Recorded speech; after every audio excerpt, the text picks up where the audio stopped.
Hello everyone, मैं are के गुप्ता। आज इस वीडियो में परमाणु का क्वांटम यांत्रिक मॉडल के बारे में चर्चा करूंगा, जो परमाणु का आधुनिक मॉडल है। और इसको किसने दिया था? इरविन श्रोडिंगर ने इसको प्रपोंड किया था, दिया था। इस मॉडल को समझने से पहले हम देखते हैं सबसे पहले कि एटॉमिक मॉडल के जो हिस्टोरिकल जो बैकग्राउंड है, इसका ऐतिहासिक महत्व में देखते हैं। पहला जे जे थॉम्सन का मॉडल। जे जे थॉम्सन ने माना कि जो परमाणु होता है पूरा का पूरा वह परमाणु गोलाकार धनावेशित गोला होता है, और जिसमें इलेक्ट्रॉन बीच में फंसे रहते हैं, ठीक उसी प्रकार जिस प्रकार तरबूज में उसके बीज फंसे रहते हैं। और इस प्रकार कोई भी परमाणु क्या होता है, विद्युत रूप से उदासीन होता है। इस मॉडल जो जे जे थॉम्सन मॉडल था उसमें अल्फा पार्टिकल प्रकीर्णन को नहीं समझाया जा सका, और हाइड्रोजन स्पेक्ट्रम क्यों प्राप्त होता है इसकी व्याख्या नहीं की जा सकी। अतः जे जे थॉम्सन मॉडल को क्या कर दिया गया? अमान्य कर दिया गया। दूसरा मॉडल आता है रदरफोर्ड का परमाणु मॉडल। रदरफोर्ड ने अल्फा पार्टिकल स्कैटरिंग कर के प्रयोग के द्वारा इन्होंने कहा कि जो धनावेश है वह परमाणु के एक छोटे से स्थान पर केंद्रित रहता है, और परमाणु का जो अधिकांश भाग होता है वह क्या होता है? खोखला होता है। और जो इलेक्ट्रॉन होते हैं इन वृत्तीय कक्षा में क्या करते हैं? चक्कर लगाते रहते हैं, और परमाणु का अधिकांश भाग खोखला होता है। इसके आधार पर इन्होंने अल्फा पार्टिकल स्कैटरिंग को तो समझाया, लेकिन हाइड्रोजन स्पेक्ट्रम की व्याख्या नहीं कर पाए। और जो रदरफोर्ड का परमाणु मॉडल था उसमें जो सबसे बड़ी कमी थी कि परमाणु स्थायी क्या होता है। जब कोई इलेक्ट्रॉन वृत्ताकार मार्ग में चक्कर लगाता है तो यह जो आवेश होता है, त्वरित आवेश होता है, विद्युत चुम्बकीय तरंगों के रूप में ऊर्जा को क्या करेगा? उत्सर्जित करेगा, और इलेक्ट्रॉन धीरे से कहाँ आके नाभिक में गिर जाएगा। इस प्रकार परमाणु के स्थायित्व की व्याख्या करने में यह मॉडल असफल हो गया। इसलिए रदरफोर्ड के स्थान पर एक नया मॉडल आया, जिसे बोर का परमाणु मॉडल कहते हैं। बोर ने परमाणु मॉडल में क्या दिखाया कि जो परमाणु कैसे स्थायित्व होता है, और हाइड्रोजन स्पेक्ट्रम की इन्होंने व्याख्या किया। तो बोर का जो परमाणु मॉडल आता है उसमें यह कहा गया कि जो परमाणु का केंद्र होता है, जहाँ पर उसका नाभिक होता है, नाभिक पर समस्त धनावेश क्या रहता है? केंद्रित रहता है। और इसके चारों तरफ विभिन्न निश्चित कक्षाएं होती हैं, जिसे बोर कक्षाएं कहा जाता है। और इन्होंने बताया कि इलेक्ट्रॉन केवल उन्हीं कक्षाओं में चक्कर लगाएगा जिनके लिए जो इलेक्ट्रॉन का कोणीय संवेग होता है यल बराबर एम वी, या जो कोणीय संवेग होता है एच अपान 2 पाई का पूर्ण गुणक होता है। अर्थात यल बराबर क्या होगा? एन एच अपान 2 पाई, और एन का मान 1 2 3 4। इस प्रकार इन्होंने क्या कहा, जैसे मैक्स प्लांक ने कहा था ऊर्जा क्वांटीकृत होती है, तो इसी प्रकार इसी सिद्धांत को उपयोग करते हुए बोर्ड ने कहा कि जो एटम के अंदर एटॉमिक संरचना है वह भी क्या होती है? क्वांटीकृत होती है।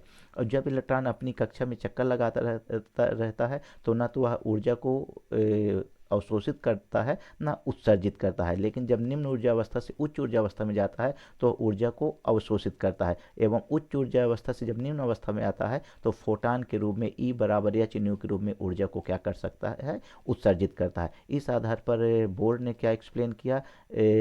परमाणु के स्थायित्व की व्याख्या किया, और दूसरा इन्होंने हाइड्रोजन स्पेक्ट्रम की व्याख्या किया। लेकिन बोर के परमाणु मॉडल में जो कमी थी वह केवल एकल इलेक्ट्रॉन वाले परमाणु जैसे हाइड्रोजन या हीलियम प्लस हीलियम आयन के स्पेक्ट्रम की व्याख्या कर पाया, लेकिन जिनमें इलेक्ट्रॉनों की संख्या ज़्यादा थी उसके स्पेक्ट्रम की व्याख्या नहीं कर पाया। और जो स्पेक्ट्रमी रेखाओं में सूक्ष्म रेखाएं प्राप्त हो रही थी उनकी इन्होंने व्याख्या नहीं कर पाया। और जो जीवन प्रभाव और स्टार्क प्रभाव था इसकी व्याख्या नहीं कर पाया। जो सूक्ष्म रेखाएं थी विद्युत क्षेत्र और चुंबकीय क्षेत्र में रखने पर वह विभक्त हो जा रही थी, इसकी व्याख्या करने में ये असफल हुए।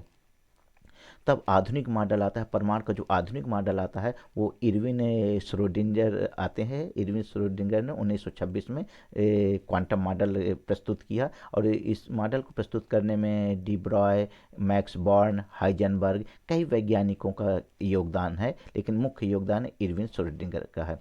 तो परमाणु का क्वांटम यांत्रिक मॉडल जो आधुनिक मॉडल है, जो सभी समस्याओं का समाधान करता है, परमाणु का क्वांटिक यांत्रिक मॉडल जो आजकल मान्य है। क्वांटम यांत्रिक मॉडल परमाणु की संरचना का सबसे आधुनिक और सबसे सही मॉडल है। यह मॉडल क्वांटम यांत्रिकी पर आधारित है, और इसमें इलेक्ट्रॉन को निश्चित कक्षाओं में नहीं बल्कि तरंग समीकरणों द्वारा समझाया जाता है। इसका जो पृष्ठभूमि है, इसमें बोर मॉडल निम्न बातों की व्याख्या नहीं कर सका। बहु इलेक्ट्रॉन परमाणु के स्पेक्ट्रम, स्पेक्ट्रल रेखाओं की सूक्ष्म संरचना, इलेक्ट्रॉन का तरंग स्वभाव, इन कमियों को दूर करने के लिए क्वांटम यांत्रिक मॉडल विकसित किया गया, जो आधारित है किस पर? डी ब्रॉगली के तरंग अवधारणा पर, हाइजेनबर्ग के अनिश्चितता सिद्धांत पर, और श्रोडिंगर का तरंग समीकरण। जो मुख्य धारणाएं हैं उनमें से आता है इलेक्ट्रॉन का द्वैत स्वभाव, द्वैती प्रकृति होती है। जिस प्रकार जैसे विकिरणों में द्वैती प्रकृति होती है, विकिरण में कैसे, विकिरण तरंग के साथ साथ वह फोटान के गुण होते हैं। तो जिस प्रकार विकिरण की द्वैती प्रकृति होती है, तो डी ब्रॉय ने कहा कि यदि विकिरण में द्वैती प्रकृति है तो सूक्ष्म कण जैसे इलेक्ट्रॉन प्रोटॉन है, जब ये गति करते हैं तो ये कण के साथ इनमें तरंग की प्रकृति होनी चाहिए, और इससे जो तरंग दैर्घ्य होगी लैम्डा बराबर एच अपान एम वी होगी। एम इलेक्ट्रॉन का द्रव्यमान होगा, वी वेग होगा, और एच प्लांक के नियतांक है। तो लैम्डा किसका गुणधर्म है, तरंग दैर्घ्य किसका गुण है, तरंग का गुण है। अर्थात इलेक्ट्रॉन जैसे सूक्ष्म कण जब गति करते हैं तो उसमें कण के साथ साथ तरंग का गुण होता है। इसे क्या कहते हैं, द्वैती प्रकृति कहते हैं, कणों की द्वैती प्रकृति कहा जाता है। दूसरा है हाइजेनबर्ग का निश्चितता सिद्धांत, क्या आता है कि यदि इलेक्ट्रॉन में एक तरंग की प्रकृति है तो उसके स्थिति को जो स्थिति है कि हमें उसको निश्चित कक्षा में जो व्यवस्थित करते हैं, ऐसा संभव नहीं है। किसी इलेक्ट्रॉन की स्थिति और संवेग को एक साथ ठीक ठीक नहीं मापा जा सकता। हाइजेनबर्ग की अनिश्चितता सिद्धांत कहता है delta x dot delta p is greater than or equal to h upon 4 pi. यहाँ डेल्टा एक्स स्थिति में अनिश्चितता है, डेल्टा पी क्या है, संवेग या वेग में अनिश्चितता है। तो यदि हम एक को निश्चित करते हैं तो दूसरा, यदि हम स्थिति को निश्चित करते हैं तो संवेग अनिश्चित होगा, और संवेग को निश्चित करते हैं तो स्थिति अनिश्चित हो जाएगी। इस प्रकार इलेक्ट्रॉन जैसे सूक्ष्म कणों का जो एक निश्चित पथ बताया गया बोर के द्वारा, ऐसा संभव नहीं है। इस कारण इलेक्ट्रॉन निश्चित पथ में गति नहीं कर सकता है। फिर आते हैं मैक्स बॉर्न आते हैं, इन्होंने कहा एक फलन दिया, तरंग फलन दिया, और उसका मॉड बताया कि इसके पाए जाने की संभावना होगी, क्योंकि तरंग गुण होने के कारण इलेक्ट्रॉन की पाए जाने की संभावना होगी, प्रायिकता का। और श्रोडिंगर का एक तरंग समीकरण है, इरविन श्रोडिंगर ने इलेक्ट्रॉन की अवस्था को व्यक्त करने के लिए तरंग समीकरण दिया, H cut psi equal to E psi, electron मिलने की प्रायिकता। अर्थात यह मॉडल स्थित नहीं बल्कि प्रायिकता बताता है। क्या बताता है कि इलेक्ट्रॉन कहाँ पर होगा, ये पाए जाने की एक प्रायिकता होगी, संभावना वाला क्षेत्र होगा।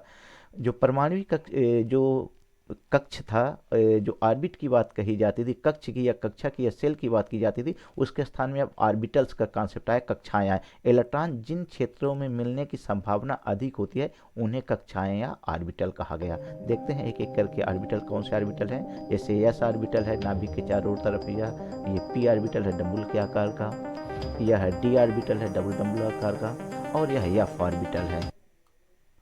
इस प्रकार जो कक्षक होंगे वो क्या होगा, यस क्या होगा, यस सब सेल होगा, पी सब सेल, डी और एफ। जो यस होगा वो गोलाकार होगा, पी डम्बलाकार, डी द्विडम्बल, और एफ जटिल हो सकता है, कॉम्प्लेक्स होता है। यस में 2 इलेक्ट्रॉन अधिकतम हो सकते हैं, पी में अधिकतम 6, डी में अधिकतम 10 और एफ में अधिकतम 14 इलेक्ट्रॉन हो सकते हैं। इलेक्ट्रॉनों की स्थिति और ऊर्जा दर्शाने के लिए 4 क्वांटम नंबर दी गई। एक मुख्य क्वांटम संख्या प्रिंसिपल क्वांटम नंबर, यह इसको एन से प्रदर्शित किया जाएगा। इसमें यह बताया जाएगा कि इलेक्ट्रॉन किस कक्षा में है, किस ऑर्बिट में है, और इसका मान एन बराबर 1 2 3 4 होगा। अर्थात नाभिक से यह दूरी बताएगा, और नाभिक से दूरी बताने का मतलब इलेक्ट्रॉन की ऊर्जा बताएगा। फिर जो दूसरा आता है वह क्या आता है, हमारा नंबर दूसरा है एल। एल जो क्वांटम संख्या है, कोणीय है, यह कक्षा की आकृति बताएगा कि गोलाकार होगा डम्बुलाकार का होगा। तीसरा जो है चुंबकीय क्वांटम संख्या, इसको एम एल से प्रदर्शित किया जाता है, और यह दिशा बताता है कि इलेक्ट्रॉन किस दिशा में, उसका ओरिएंटेशन बताएगा। और जो चौथा है स्पिन क्वांटम संख्या है, स्पिन इलेक्ट्रॉन या तो क्लॉकवाइज रोटेट करता है या एंटी क्लॉकवाइज रोटेट करेगा, अर्थात स्पिन या तो प्लस हाफ होगा या माइनस हाफ। तो ये चारों क्वांटम संख्याओं के द्वारा किसी भी इलेक्ट्रॉन की ऊर्जा और उसकी नाभिक से दूरी बताई जा सकती है। अच्छा, किसी भी एक परमाणु के किन्हीं 2 इलेक्ट्रॉनों की चारों क्वांटम संख्याएं एक समान नहीं हो सकती हैं। ठीक है ना, यह पाली का नियम है कि किसी भी परमाणु के किन्हीं 2 इलेक्ट्रॉनों की चारों क्वांटम संख्याएं समान नहीं हो सकती, अर्थात 2 इलेक्ट्रॉन एक ही ऊर्जा अवस्था में नहीं होंगे।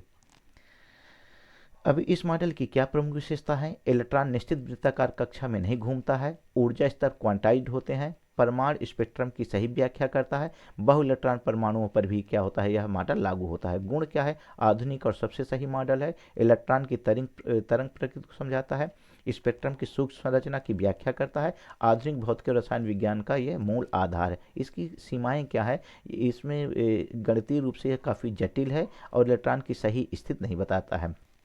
तो हम क्या निष्कर्ष निकालते हैं कि क्वांटम यांत्रिक मॉडल परमाणु की संरचना को प्रायिकता, तरंग कण द्वैधता और ऊर्जा स्तरों का माध्यम से सही रूप से समझाता है। इस मॉडल को जो क्वांटम परमाणु का क्वांटम यांत्रिक मॉडल है, इसमें एक इरविन श्रोडिंगर का तो मॉडल है, लेकिन इसमें महत्वपूर्ण कई वैज्ञानिकों का अलग अलग योगदान है।